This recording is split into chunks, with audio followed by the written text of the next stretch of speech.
తాజాంశం చూస్తున్నాం. శబరిమల కేసులో ట్రావెన్కోర్ బోర్డు తన వైఖరిని మార్చుకుంది. మహిళల ప్రవేశంపై సుప్రీంకోర్టు ఆదేశాలు పాటిస్తామని కోర్టుకు తెలిపింది.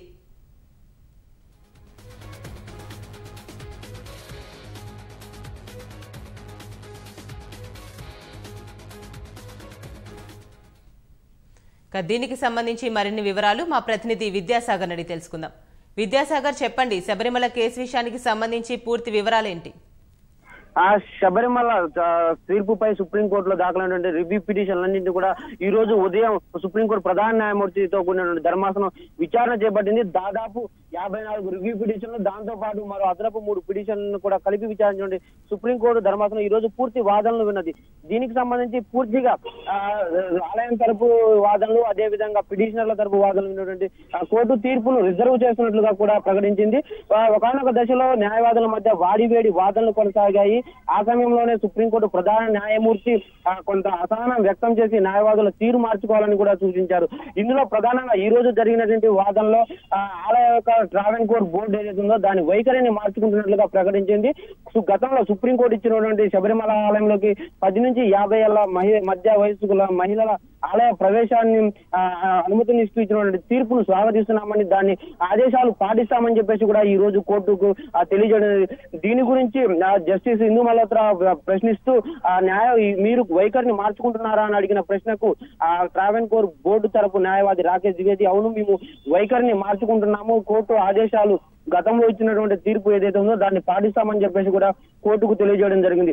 మొత్తంగా ఈ రోజు జరిగినటువంటి వాటిలో ప్రధానంగా చూసుకుంటే న్యాయవాది పరశరణ్, ఒక పిటిషనర్ తరపు న్యాయవాది, ఇది 2 వర్గాల మధ్య సమస్య కాదని, ఒక మతంపై ప్రభావం చూపే అంశంగానే చూడాలని చెప్పేసి కూడా కోర్టుకు వినిపించారు.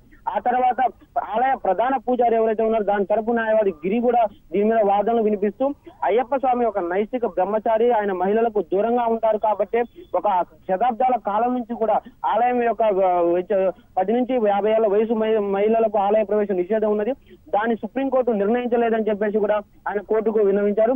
ఇదే వాదనలో ఆలయం యొక్క కేరళ ప్రభుత్వం తరపు వాదనలు వినిపిస్తూ మహిళలకు సమానత్వం కల్పిస్తున్నట్టు ఇచ్చినటువంటి తీర్పు మేము స్వాగతిస్తున్నాము. మహిళలకి హిందూ మతంలో ఉన్నటువంటి ఆచారాలు, అదేవిధంగా శబరిమల ఆలయానికి ఉన్నటువంటి ఆచారాలు వేరు వేరు, వాటిని తెలియజేయడంలో కొంత పిటిషనర్ తరపు న్యాయవాదులు ఇబ్బందులు పడుతున్నారు కాబట్టి వాటిని పరిగణలోకి తీసుకోవద్దు. ఒకవేళ ఇప్పుడు ఈ గతంలో ఇచ్చిన తీర్పును పునఃసమీక్షించినప్పటికీ కూడా ఎటువంటి ప్రయోజనం ఉండదని చెప్పేసి కూడా కేరళ ప్రభుత్వం తరపు న్యాయవాది తెలిపారు కోర్టుకి. మొత్తంగా చూసుకుంటే శబరిమల ఆలయం యొక్క సంప్రదాయము, అదేవిధంగా హిందూ సంప్రదాయాల మధ్య ఒక అవగాహన తెచ్చుకున్న తర్వాతే ఈ తీర్పు వెలువరించాలని చెప్పేసి మరికొంతమంది పిటిషనర్ తరపు న్యాయవాదులు కోరారు.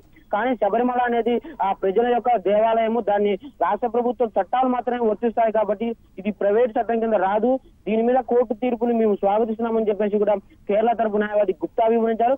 మరికొంత ఇటీవల గత సెప్టెంబర్ 24న సుప్రీంకోర్టు తీర్పు వచ్చిన తర్వాత తొలిసారి ఆలయం ప్రవేశం చేసినటువంటి మహిళలు ఎవరైతే ఇద్దరు ఉన్నారో ఆ బిందు కనకదుర్గ, వారి తరపున కూడా ఒక పిటిషన్ దాఖలైంది. వారు మీ ప్రధానంగా మహిళలకు ఆలయ ప్రవేశం తర్వాత మాకు కొంత రక్షణ కల్పించాలని చెప్పేసి గతంలో కోర్టును కోరారు. ఆ నేపథ్యంలో ఈ రోజు జరిగినటువంటి పిటిషన్ లో కూడా ఇంప్లీడ్ అయ్యి మహిళలకు కూడా ప్రవేశం ఉన్న దాని మీద దాఖలైనటువంటి వ్యతిరేకిస్తూ దాఖలైన పిటిషన్లు అన్నిటి కూడా కొట్టేయాలని వారు కోరారు. మహిళలకు సమానత్వం, పురుషులతో పాటు సమాజంలో సమానత్వం కల్పించేలాగా సుప్రీంకోర్టు తీర్పు ఇచ్చింది, దాన్ని స్వాగతించాల్సింది పోయి ఇలాంటి పిటిషన్లు వేయడం సరికాదని చెప్పేసి కూడా బిందు కనకదుర్గ తరపు న్యాయవాది వాదించారు. వీటన్నిటిని వాదనలు సుదీర్ఘంగా దాదాపు ఉదయం 10:30 గంటలకు మొదలైనటువంటి వాదనలు ఈ రోజు మధ్యాహ్నం తర్వాత కూడా లంచ్ బ్రేక్ తర్వాత ప్రారంభమయ్యాయి. మొత్తం దాదాపు 3:30 గంటల పాటు సాగినటువంటి సుదీర్ఘ వాదనలు విన్నటువంటి సుప్రీంకోర్టు ప్రధాన న్యాయమూర్తి రంజన్ గొగోయ్ న్యాయమూర్తితో కూడిన ధర్మాసనం పూర్తి వాదనలు విని తీర్పును రిజర్వ్ చేయడం జరిగింది. దీనిపై తీర్పు ఎప్పుడు వెలువడుతుందన్నది త్వరలోనే సుప్రీంకోర్టు రిజిస్ట్రీ ప్రకటించనుంది. మొత్తంగా ఈ రోజు జరిగినటువంటి వాదనలు అన్నిటి మీద కూడా సుప్రీంకోర్టులో శబరిమల ఆలయంలోకి మహిళల ప్రవేశంపై ఈ సమీక్షించాలంటూ దాఖలైన పిటిషన్లో ఎలాంటి తీర్పు వెలువడుతుందో అన్న ఆసక్తి మాత్రం నెలకొనే ఉంది. ధన్యవాదాలు విద్యాసాగర్.